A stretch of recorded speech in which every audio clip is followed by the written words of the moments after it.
السلام خوتي خواتاتي، كي درتو؟ لاباس مزيان شويه؟ نتمنى تكونوا على خير.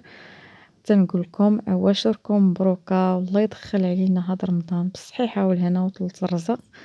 غنشارك معكم البنات. كما شفتوني راني مشيت للمارشي باش نتقدى هذاك الشيء ديال القوامض السميطه، ودابا راني خديت كيلو ديال الجلجلان.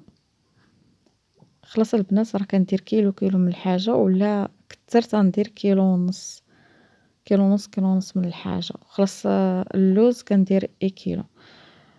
خلاص درت كيلو ديال الجلجلان وكيلو ديال الكاوكاو. خلاص الكاوكاو البنات كناخذ غير داك الكاوكاو الرقيق، ما كناخذش الاخر حيت المذاق ديال الكاوكاو الرقيق حسن. اللوز خلاص حتى هو كيلو ديال اللوز. كما كتشوفوا كلشي كاين تما في المارشي، اي حاجه بغيتوها البنات كتلقاوها. خلاص غناخذ داك اش كيقولوا لها البنات، الله ينعل الشيطان، هاد النافع البلدي والنافع البستاني ولا اش كيقولوا لها البنات. كناخذ 5 دراهم 5 دراهم.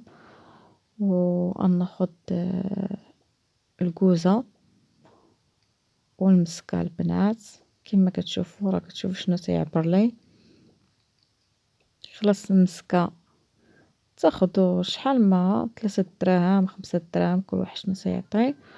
وناخذ القرفه حتى هي ناخذ تقريبا واحد 5 دراهم، وما كديروهاش كامله البنات، راه كنديروها تقريبا 2 معالق.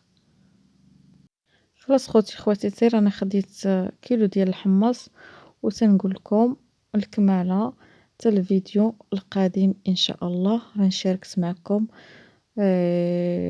القوام ديال الزميطه وصافي، وخلاص تنجي نخلطها ونشاركها مع خوتي.